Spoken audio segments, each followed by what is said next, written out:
Since we last spoke, we have welcomed 10 new members onto the platform. We facilitated our first investment. We featured on Finextra and on the CFA Kaya Emirates webinar. We've become members of BVPA and the awesome Impact Alliance. And then we actually also, a bit early, but have gotten nominated for an award. And if we win it, we won't be turning it down. But I thought I'll share a little bit more of an update at the end, as really today's focus is about providing insight from the community and to the community. As part of my role in Barclays, I spend time speaking to both families and family offices about their ambitions around impact investing and what they want their capital to do. It's clear that private capital both has a role to play and a desire to get more impactful in terms of how its investments operate. And within the impact investing industry, families have often been the visionaries and the leaders in terms of moving the field forward. They have often touted as the lead or the primary or the best type of investor for early stage companies and growth capital, but they're often opaque and they can be hard to find. And I hear about the challenges of families wanting to get more active as much as I hear about intermediaries wanting to find them. So in the spirit of Impact Agora, we thought we'd bring together a session today specifically around the professional family officers rather than the individuals or families to bring this topic to life. They are not always visible, but they are central to making this ecosystem work. And to facilitate today's session, it's my pleasure to introduce Rebecca Gooch from Campden Wealth. Campden is an organization that provides knowledge and community for families and family office businesses worldwide with more than 100 million of a minimum sort of entry point. Rebecca is the director of research at Campden, overseeing a wide range of publications, everything from a recent philanthropy report with Rockefeller to issues of family business, transition, Chinese families, and most prominently, and most of you probably will be familiar with, the Global Family Office Report, the annual Global Family Office Report. Now, at the present, I actually have the pleasure of working with Rebecca and the rest of the team to be working on the Investing for Global Impact report. While it's now in its 7th year, this is the first year that we're working with Campden, and I have to say I'm really excited about it coming out in a couple of months. Sorry, Rebecca, not that soon. A couple months' time, and being able to share this 7th edition. So with that, let me hand over to Rebecca and to start and introduce everybody else. Yeah, great. Thank you so much, Damon. I really appreciate that. Yeah, thank you to everybody for joining us. We're really looking forward to this panel.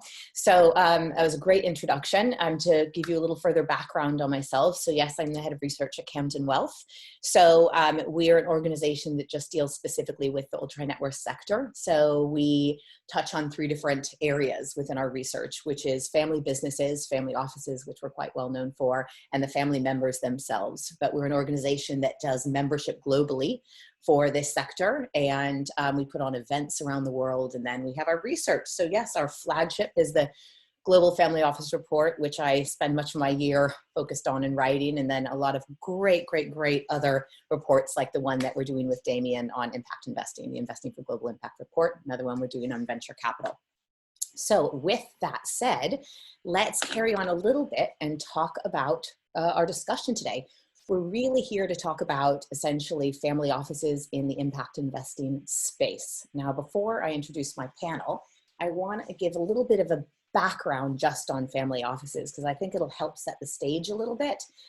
So last year, Campden estimated that there were about 7,300 single family offices globally. It's a conservative estimate. The largest proportion is in North America, followed by Europe, Asia Pacific, and the emerging markets of South America, Africa, and the Middle East. So you also have a myriad of other multifamily offices, which bolsters this number up. But in terms of the impact investing space and the activity within family offices, at present, about 1 in 4 family offices are engaged in impact. So about 25%. If you look specifically at those family offices' portfolios, about 14% of their portfolio is currently dedicated to impact. However, those family offices have noted that by 2024, they expect that proportion to grow to 25%. And there is a lot of great calls within the family office noting the energy around this area. Therefore, kind of engagement in impact investing, it's really rising in the family office community. And a lot of families have really shown a passion for it, frankly. And, at the moment, the world's facing some some challenging times. We obviously have the climate change crisis. Dealing with COVID-19 is something that we're all coping with. That's our virtual conference here. But I think that also helps families' kind of passion for this area grow in tandem. So with that said, you have families that really are just starting out on their journey and learning what impact investing is, others that are avid investors. But today we're going to focus on a few themes within it, all right? What we want to talk about is essentially why are family offices shifting towards impact investing? What types of deals are they looking for? How are they sourcing their deals? What hurdles are they facing? And ultimately, how will the market potentially evolve over the coming 6 to 8 months, particularly given COVID-19 and everything we've been coping with. So I'm very grateful for our panelists to be here. I'm going to introduce you to them. I think that if Marc and Alastair, if you can turn on your videos, that would be fantastic. Great, thank you so much. And Alastair, if you could flip your video on, that would be wonderful. I'll start with, we are joined by Marc Flammang. He's the founder of Telos Impact, which is an independent European impact advisory firm for foundations and families. Jean-Damien, the co-head of investments at Barclays Private Bank, and Alastair Hunter, the director and founder of Hottinger Capital Partners, which is a multifamily office and asset manager. So what I want to do is just pass the mic over to each one of you so you can tell the audience a little bit about yourselves and what you're working on. Marc, would you mind kicking off? Sure, thank you very much, Rebecca. Very pleased to meet you all. So I've been active in the field of impact investing for the last 13 years. I started within a private bank to develop the impact investing activity, and I created Telos 5 years ago, indeed to promote philanthropy and impact investing, also finding the complementary aspects between these two different worlds. We are a team of 15 people based in Brussels and Paris, and acting more precisely across Europe. Okay, fantastic. Alastair? Rebecca, good afternoon. Thank you very much for having me. It's a pleasure to be on the panel. My impact journey, I guess, started where I was born up in the West Highlands of Scotland, where in a very rural part of the world, we were very aware of the sort of impact on our environment that different things had. When I was being brought up, there was a huge sort of issue around nuclear waste dumping in the Highlands of Scotland, and it probably got me hooked a little bit on the impact space. Fast forward many years, I'm delighted to be part of the foundation group at Hottinger. We've been signatories to the Principles of Responsible Investing for a number of years now, and our job is effectively to look after families, family business, and family governance, and obviously into that fits direct investment into impact type opportunities. And we look after about 200 families, largely European based, but with some global reach as well. That's lovely, thank you. And Jean-Damien? Yes, hello. Thanks for having me on the panel. Actually, similar to Alastair, I grew up on a farm, so the impact of agriculture was very true and very real for me. But then I decided actually to part ways with the agriculture side of my family and moved into finance, where I actually been a private market investor for a long period of time. Actually being part of a team from the US firm I was working with, who was behind the deal to acquire one of the leading private market manager selector in the early 2010. So it's very close to my heart. I run the investment team here at Barclays Private Bank. It's a group of 200 people where we're helping clients transact and invest across public and private market, and clearly where the impact element of investing is at the heart of our investment process. Great, thank you all so much. So yeah, we're really joined by a fantastic panel. I'm grateful to have you here. I think you can add a lot of really nice insights for the audience. So let's kickstart. The first thing I want to talk about is discussing families and family offices' kind of current appetite for impact investing, and who is really kind of driving this shift towards impact investing, so we understand who the kind of key players are here. Alastair, it'd be great to start with you. So coming from a multifamily office background, which is obviously key for what we're talking about, can you tell us about what you're seeing in terms of kind of families' current appetite for impact investing, just particularly in relation to the venture end of the market? And can you share some examples of the types of investments that families and family offices are considering right now?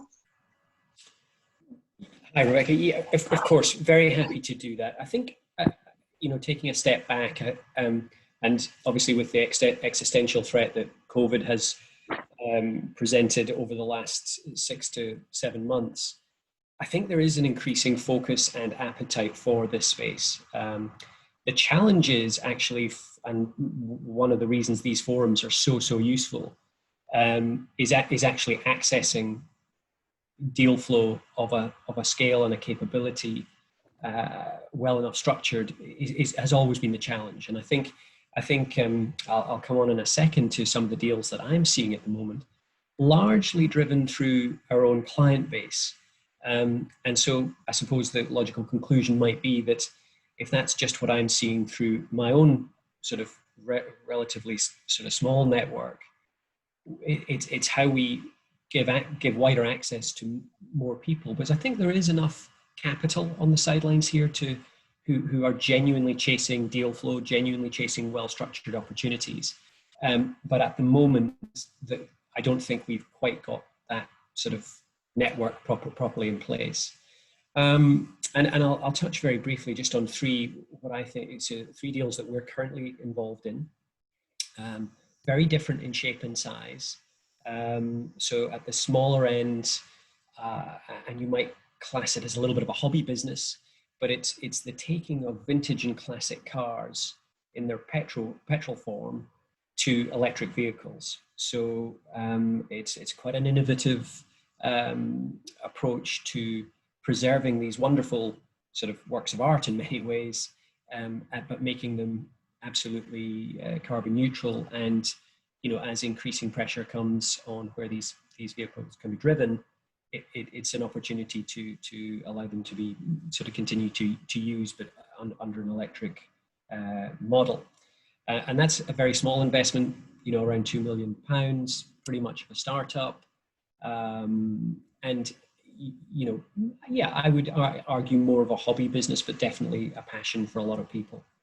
At the totally opposite end of the scale, I'm embedded with a multi-generational farming family who are waking up to the reality that their current model of farming is not only not future-proofed, it's probably not sustainable for much longer.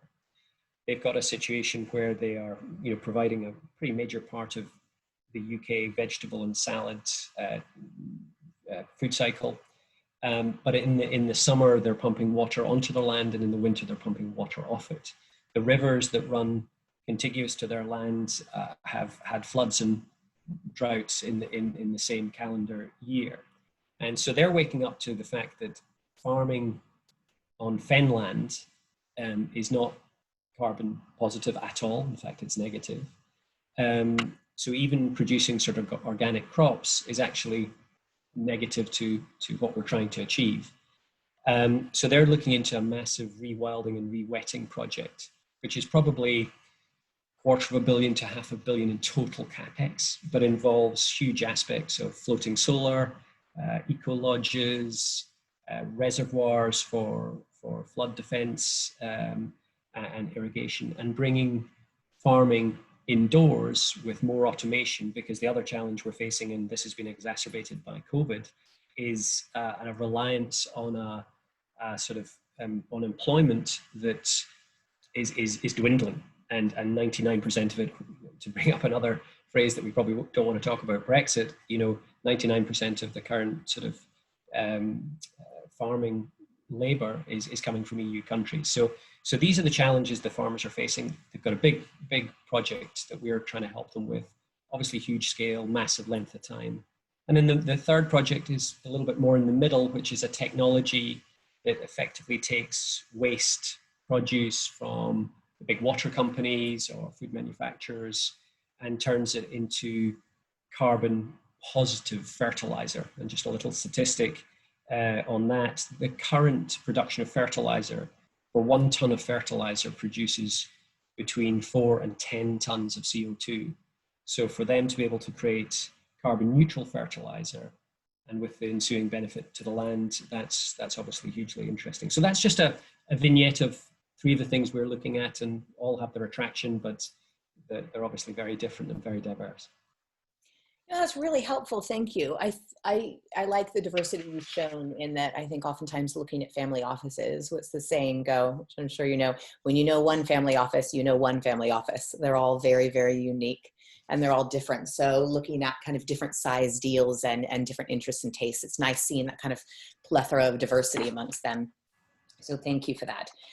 One thing I want to touch on, and it picks up on a little bit of research I was working on last year.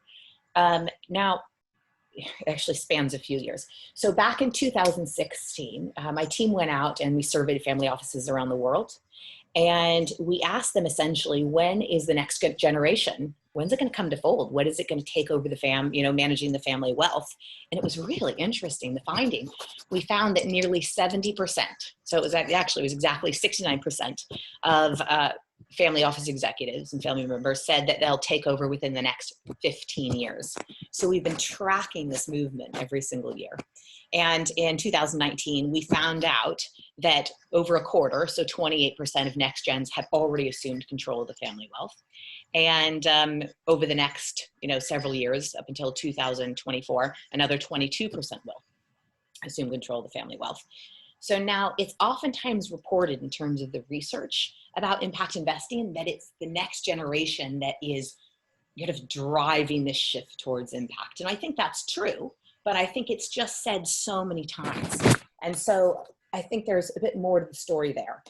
So I have a question for you, Jean-Damien. Now, as we know that it's next gens and we know that it's millennials in particular that are driving this.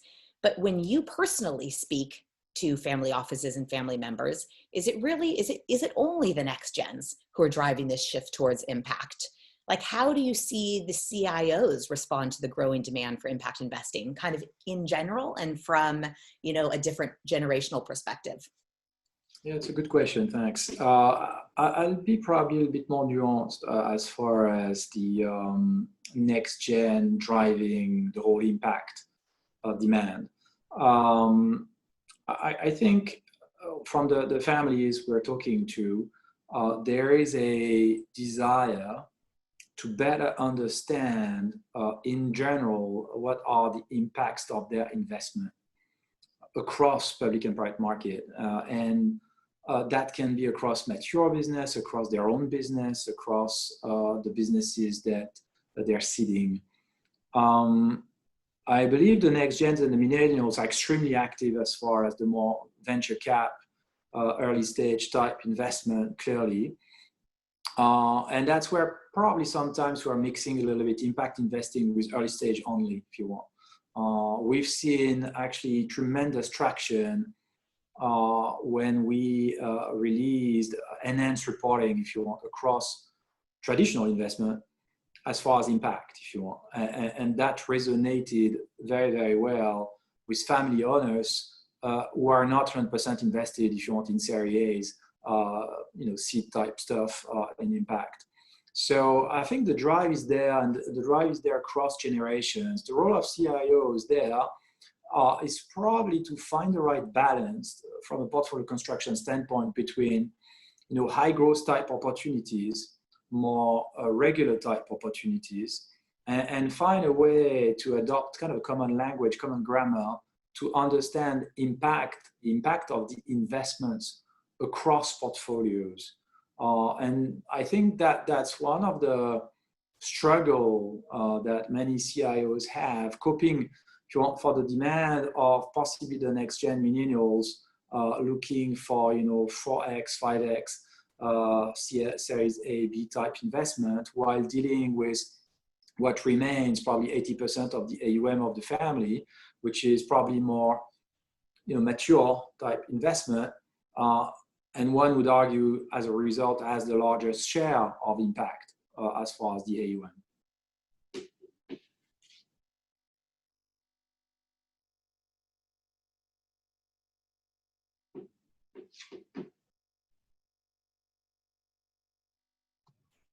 Rebecca, you're on mute. Thank you so much. So yeah, picking up on one thing that you said, really the struggle of being able to understand the impact of different investments. It's something that, you know, it gets reverberated a lot. I hear that a lot. It's something we're going to touch on a little bit later in this session, because it is something that we should really, really hone in on for sure. Marc, I've got a question for you. Now, your firm works with different families and foundations on impact investing. I think it's just kind of a very insightful space that you're in. Can you note what role, in terms of your experience, next gens play relative to other generations? Like, how are they unique and how are they similar? Sure, thank you for the question. So what we see is that, so you have obviously different types of wealth that's been created. And so when we talk about next gens, it's usually for families where we are in the third, fourth generation, sometimes fifth generation, which is a specific DNA linked to the way to manage wealth. But so what we see within these families is that there are many indeed next gens that want to do something about the wealth and give meaning to the wealth.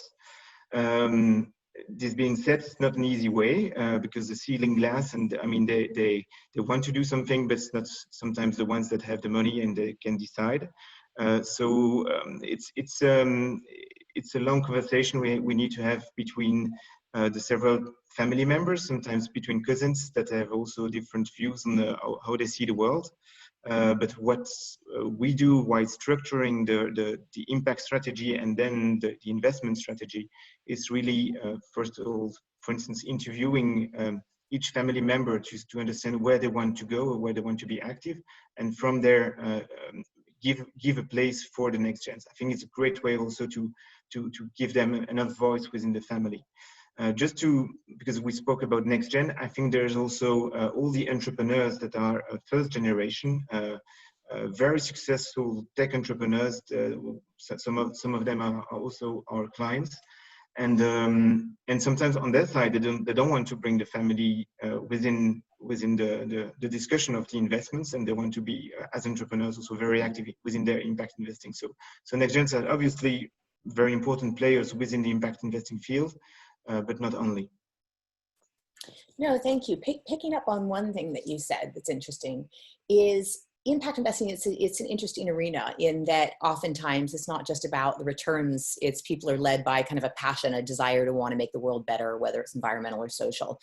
And so when you do have these families, which are also, you know, obviously multi-generational families, you can have different opinions and you can have different thoughts in terms of where do we want to prioritize our efforts in terms of particular themes or kind of strategies.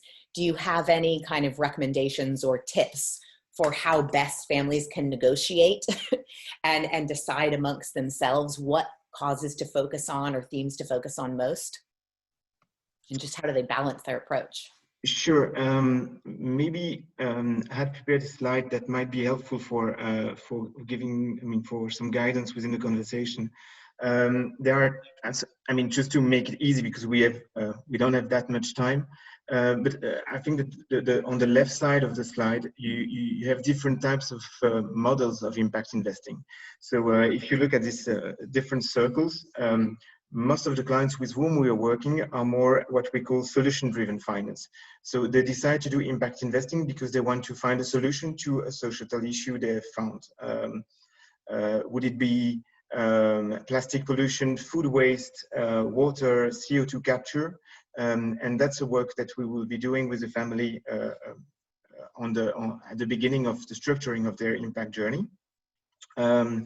But the scope can be much bigger, and to jump on what Jean-Damien said before, sometimes also the wealth is also much bigger than just doing impact. And so you have also the different layers. For instance, the second layer is more what we call opportunistic impact investing. So these are more and opportunistic in the positive way, but so people more looking more like the right balance between risk, return, and impact. And with this type of profiles, you will have more people that would be investing through funds rather than direct investments. And that's bring us to what we call today the Sustainable Development Goals. So these 17 goals defined by the United Nations, which becomes more and more, I would say, the plain vanilla of what you see in all the impact investing funds, and every fund defines itself within these several categories. And so while structuring or defining the red line between the different sensitivities of the family members, these are tools that are very useful to see where there are more what we call impact first or finance first, and secondly, in which teams they want to be active. That's really helpful. Thank you so much. I've got a kind of a follow-up question. I want to change tides a little bit here, and I'm also cognizant of time. I want to talk a little bit about the different themes that families and family offices are really focused on. My research has shown, when we look at kind of the major themes that they go after, but this is frankly, this research was done pre-COVID-19. I have some other research coming out later that's post. But if we look at the top areas or themes that they focus on, it's education, one, followed by agriculture and food, energy and resource efficiency, healthcare and well-being, and environmental conservation. So Marc, I want to keep carrying on with this conversation with you. Now, your organization notes all our clients are concerned about the future of the world we live in. Now, can you talk a little bit about the investment mandates that you're running for families? So what themes and business models do they want to support most? Mm-hmm. So when I started impact investing, as I said, 13 years ago, most of the impact investing was linked to microfinance, and so and mainly in developing countries. For the last couple of years, we've seen different trends coming also to invest also in developed countries, and where topics such as education or access to finance were less relevant to do that. I mean, with an impact investing model within Europe or in the US. Today, our mandates are much more into environment. It's a very big trend that we've seen for now years, but it's just like progressing. And within environment, because I think that's where we are really solution-driven finance. Our mandates are really to bring the money to have what we call a systemic impact. So, and I will show you some deals we've done before. So the idea is that when we invest into a company, it's not just like to feel good because we've made impact, but because we really want to make a change. And so to do that, we also need to develop some internal knowledge within these thematics. And so today, within the mandates that we have 5 mandates where we feel much more comfortable, and we really developed an expertise internally, which are water pollution, plastic, CO2 capture, and two topics which are linked to food and the way that agriculture is done today, which is the food transition, so the new types of proteins, very hot topic, and food waste. So these are the 5 topics where we have been active for the last years. I don't want to, yeah. Oh no, please carry on. But that's maybe a question you wanted to address later on the examples of these, but I can go within no, some. It's just really interesting what you're saying, and I was wondering, you obviously cover kind of a range of topics and areas that you're focusing on, but have you noticed amongst the family, particularly on the environmental front, that they're honing in on any particular ones more than others? That's a tough question because what we see, maybe to answer it in a different way, we see people that start impact investing for 2 types of reasons. Some of them do it more for ideological reasons, and others really business driven. And sometimes the 2 ways come together. But so if you come maybe more through the ideological reasons, it's really because you say the world has to change, and it's maybe more the I wouldn't say the dreamers, but the people that say, well, we have to change something. While also the others say, just for business reasons, if you want to be in good businesses for the future, this is where we have to do. And so from there, we also need to bring rational and not only emotions, because at the end of the day, these are investments. And if people start to invest heavily in these topics, it has to be also with a good business acumen. No, I think that's well said. I think that's well said. One thing I think that I wanted to focus on as well in this conversation is COVID-19. I think that it's something where, you know, that phrase is probably run past every one of our minds, you know, every day for the last several months. And so it's definitely kind of shaken the world up. And I think many investors are still uncertain about the market ramifications, both in terms of what's happening now and also, you know, post COVID-19, what's the world going to look like? Are there any kind of longer term ramifications? So with that said, I've got a question. I'd like to direct it at both Jean-Damien and Alastair. I'll start with you, Jean-Damien, please. Can you share examples from the conversations that you've had with families and family office executives on how they've been responding to COVID-19, just in terms of their investment activity in the, you know, the early stage market? And also, it's just basically I'm trying to get at is, are they still active or are they holding back? Kind of what are these discussions they're having behind closed doors? What are they thinking? Sure. Clearly, there's no slowdown pattern as far as we can observe as far as investing. If anything, the crisis is more an acceleration towards investing into secular growth themes. The ones you've mentioned, possibly we have seen a little bit more interest related to healthcare and environment. As I would say, the awareness of those problems have probably been extremely acute since the start of COVID. But I would say clearly clients extremely active, looking for exposure to those growth secular themes. Maybe what's a little bit different as we stand now is possibly the kind of opportunities clients are asking or are looking at, which clearly, you know, especially at the early stage level, needless to say, a number of companies are going to be facing some stretch situation from a financing standpoint. So we're facing a number of discussions with clients looking to find ways to get in the capital structure of those companies that may be in need of financing, and find the best way to get exposed to those companies, being another round, being, you know, convertible round, to the extreme of looking at some distressed situations. So not a big change, I would say, from a sector perspective, but probably a slight mindset shift in terms of looking at the capital structure of the opportunity set. Thank you. Alastair, what are you seeing with the families that you're working with? Well, I completely echo what Jean-Damien has said. I think you know, it has accelerated the focus on this. Although, and one of the, I suppose, inverse benefits of COVID has been, I think people have much more time, and we certainly have had an opportunity to communicate with clients. I mean, we're already a sort of high touch, high service business, but we're speaking to our clients, you know, incredibly regularly throughout this process. So we've probably had a better opportunity than ever to really get closer to what really drives these sort of investors. And picking up one of Marc's points, you know, sort of the ideological driven investor have been much more sort of laser focused now about what they want to achieve.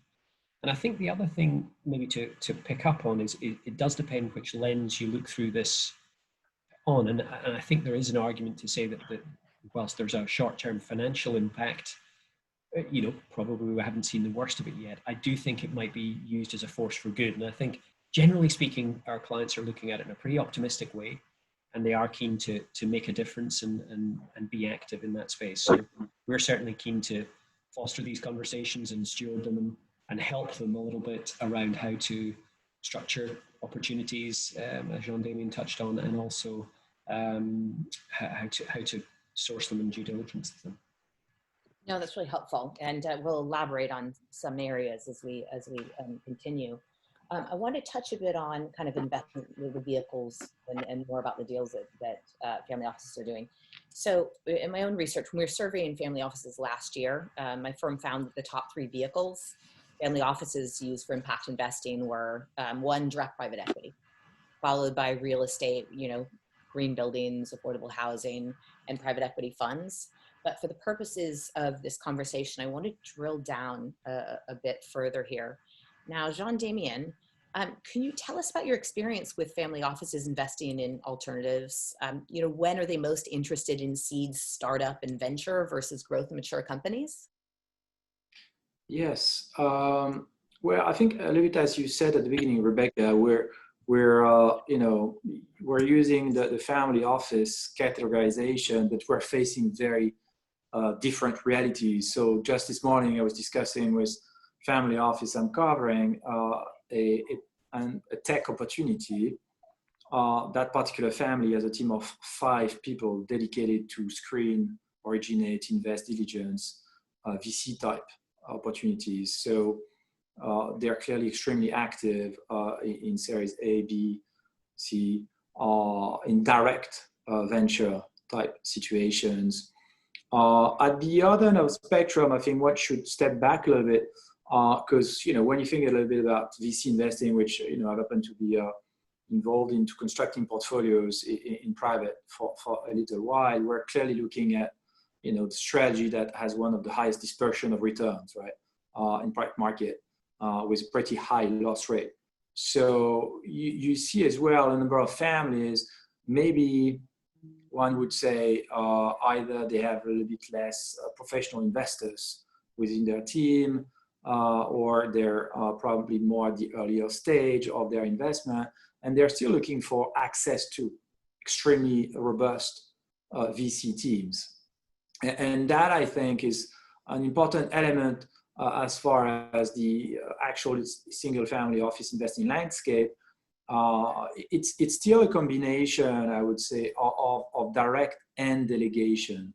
And as we all know, especially at the VC early stage, dispersion is massive, and top quartile people who are actually top quartile from one fund to the other are not so many.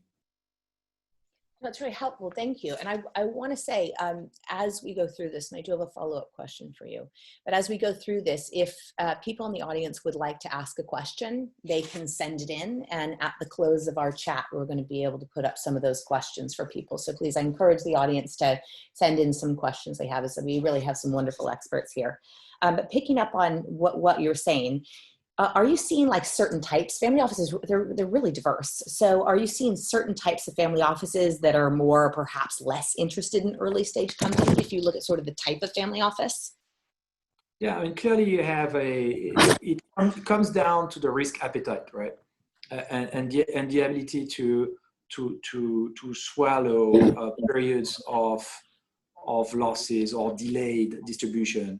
So I would say that traditionally we've seen families venturing into the private market space through LBO, really.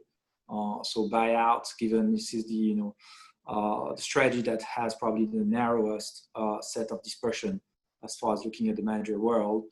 I think it's less and less often that you interact with family who does not have an interest to tap secular growth, which usually equals impact. But now one needs to look at what's the allocation, right? How impactful is that investment vis-a-vis the global wealth? Because usually it does remain a relatively low allocation, small allocation in the grand scheme of the whole portfolio. So I think the appetite is there. As far as if you want the early stage investment actually moving the needle of the overall portfolio, it may be true for some families, but in my own experience, it's still not the vast majority of families. Okay. Yeah, my research is echoing that as well. Alastair, I'd like to direct this kind of line of question to you as well. What types of venture deals have been particularly in demand amongst the families that you work with? I know you work with a great assortment of them. And are there any particular trends you're seeing within this? It's a great question. we're probably too small a subset, even though we cover 200 families, to have a specific theme. And there's one sort of factor I'll just raise. I think locality is driving a lot of this as well. So if people are coming from a certain part of the world, they may be interested in a certain issue, whether it might be ocean cleanliness or any of these things. So I think there can be a local factor that we see certainly in some of our families, where they may pick up on a local topic, which then drives their strategy. So I'd agree with what's been said already. I mean, obviously healthcare has seen a bit of a bounce. We've anything that's tech enabled and has an impact as well is very much sort of in vogue. And education's been a consistent theme,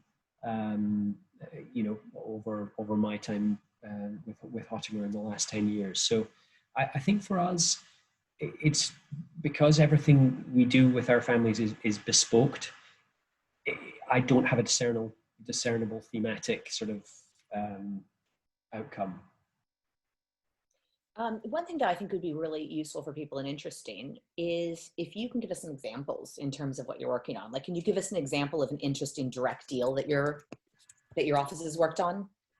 Yeah, sure. I mean, as I say, the 3 deals I talked about at the top, are deals we're active on. We're what I'll sort of get into is, we're a relatively small organization with just around 20 employees, and we don't have in-sourced expertise to look at the myriad of deal flow that is in the impact space. So one of the things that's critical is to be able to harness and work with other partners and other groups. The people in this panel are a great example of that. But definitely waste to energy has been a deal that we've been actively focusing on, which has an agricultural benefit as well. That's certainly been our most active one. We're hoping to close that deal in the next month to month and a half, and that's probably been the most active most recently. You know what I think I might do is I'm seeing some really interesting questions that are kind of popping up as we're going along. So I think rather than potentially just doing the Q&A at the end, I might insert a couple of these questions now as we talk about these things. I'm going to put one out to the panel now, and you can just let me know who thinks they would like to take this one. So one person who's listening in said, we would like to know what families are thinking about in terms of the potential boom of medical cannabis, that sector. So what are families thinking about medical cannabis? Is that one that any of you have come across in terms of the families you work with? No, I'm happy to take that. Yeah, definitely. So there was 2 spikes. I think there was a bit of a cannabis bubble maybe 2 years ago. A lot of listings around in Canada, particularly, and the growth in the US markets. And then second wave was medical cannabis. I think we got a lot of questions on it around, do we cover it? Can we look at it? How do we access it? But we never got past that phase, and I guess our sense was that it was a little bit of a bubble at that time, so we bypassed on that particular one. Yeah, I've definitely been hearing that more. I know that we did kind of a bit of a small forum on it, so it's definitely something that I think is getting some more words being spoken about. But yeah, thank you for that question. Marc, I've got a question for you. So can you give us some examples of deals you've worked on that have closed to help us better understand the types of opportunities that are attracting families and family offices? Like, what do they have in common and what differentiates them from those that don't close? Sure, I would be happy to also to share the slide on that, because I prepared 3 examples. So I think it gives a bit more flavor about what we're doing. But so I would say what they have in common so far, and the examples I showed are more series A and B. So usually most of the companies in which we invested are usually EBITDA negative, but still with already a turnover and already, showing that they've been active for a couple of years. most of the investments we've made are always with a long-term commitment. That's also part of the DNA of the families we work with, is that they are not here for doing a short-term coup, but really like allowing for, and on top if the impact is linked to that. And what they're also looking for usually is like-minded investors. Just so to give you the three examples, the first one was closed last year. It's BioBean. They call themselves as being the world's largest recycler of coffee grounds. So the problem they try to resolve is that, as you maybe know, I don't know, that in the UK, people consume 95 million cups of coffee every day. So it's a huge market. The problem is that all the coffee grounds are put usually in the landfill, which emits a lot of greenhouse gases, including methane. So it's at the end of the day, we don't have any recycling models for that. And so the BioBean company that was created in 2013 thought that there was an opportunity to extract oil from the coffee and to create new products. And so in 2019, we've been actively engaged with the company through another family, US family that was already invested into the company. We closed the deal after a couple of months, also with Gresham House. The idea of the investment is also to help the company to grow in terms of geographies. So the idea is to expand within Europe and also to develop new products. So today, what they do, you can see it's coffee logs. So you can instead of having your wood to be in the winter, you can also use you can keep warm with coffee. So that's an example. The next one is a very hot topic around what we so the new types of proteins and linked to insects. Here as well, it was an investment made with other families and also two impact investing funds, Raise Capital and Altelia. It's a French company, and here they are trying to limit the pressure that's put on the oceans to feed the fishes. And the last one is the UK company that we are about to close. So that we have already several families that are in the investment. So that's how to recycle the plastic. So it's a very nice technology where they recycle the plastic and they make a product which gives the possibility then to recreate new plastic. So it's really circular. And so on that one, we are also still looking for another family co-investor on that. It's a huge market, the plastics, and at the same time today there are only 12% of the plastic industry which is actively recycling. So all the rest is still burned or put in the environment. So these are the examples of somehow young companies, but as I said, with already some turnover.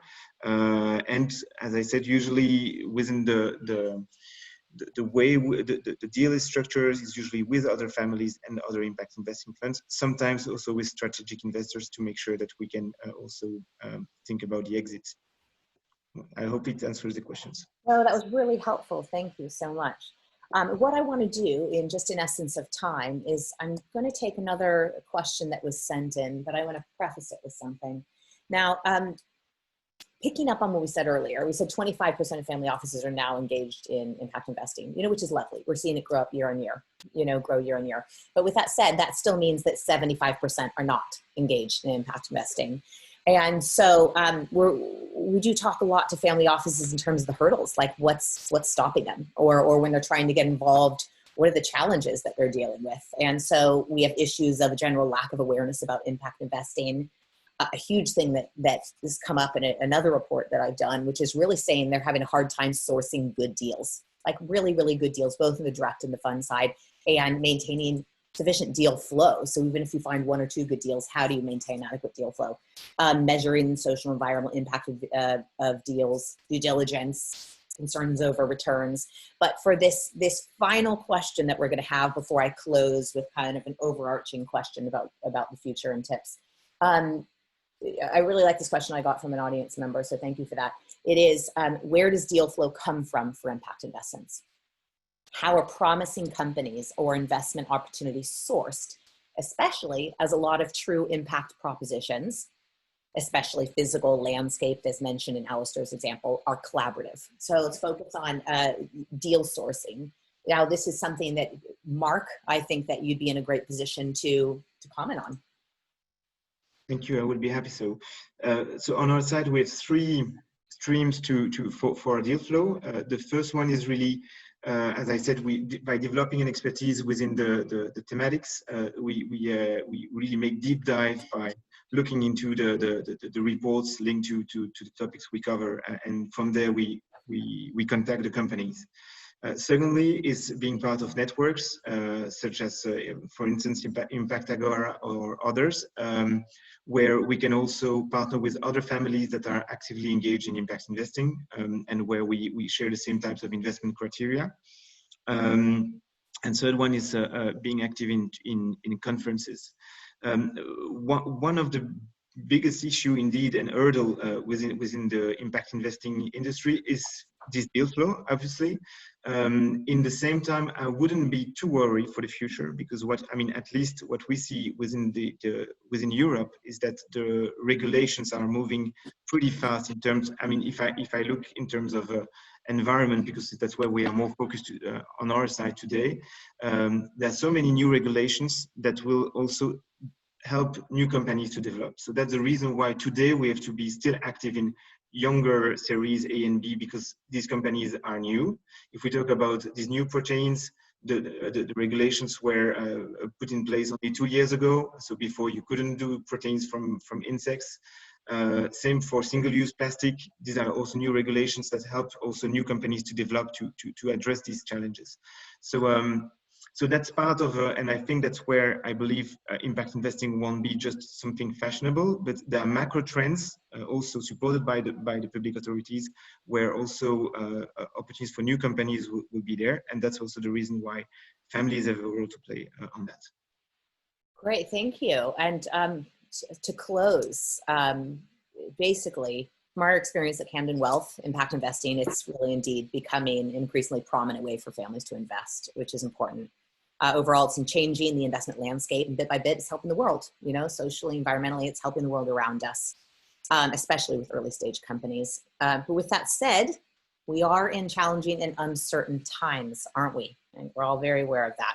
So in turn, my final question to the entire panel is this: what words of advice or requests to the audience do you have in terms of trying to grow this sector?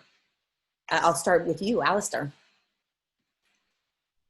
Thanks, Rebecca. I think it's relatively simple. I think the trend is irreversible, thankfully, and I think people are much more aware. There's more education, more knowledge available. So my advice would be, don't give up and pick your partners. Pick your deals and pick your partners.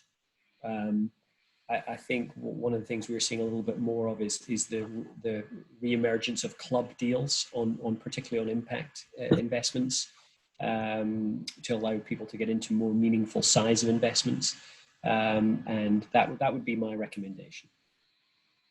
Thank you, Jean-Damien.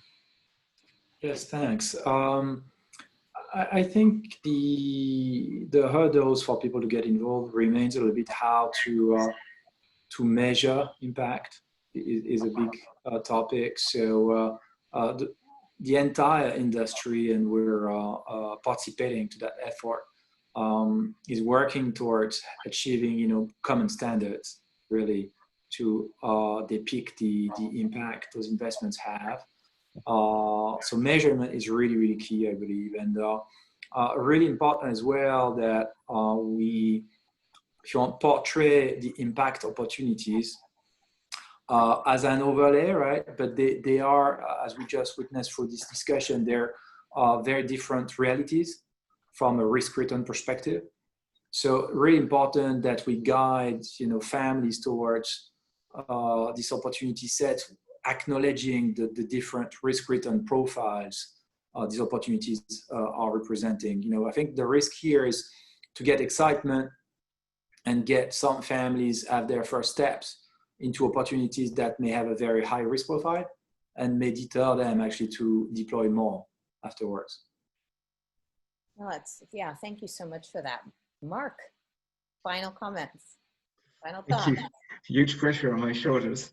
First of all, I would like to really to thank for the invitation. I think it was very interesting to share with you, and it's linked to my conclusion. What we see today is that within this impact investing world, we are much more collaborative from what I've seen so far than what I would have seen in the more private equity traditional sector, because we are building something, and so we know that we have to be close together to achieve our big mission. I was looking at I mean, all the questions that were raised, also linked to the role of impact funds, and also to jump on what Jean-Damien just said. I think that every family has also its own risk profile, and as the market is building year by year, there are also more and more opportunities from going to direct to indirect investments from different types of risk profile and different thematics. So it's really broad.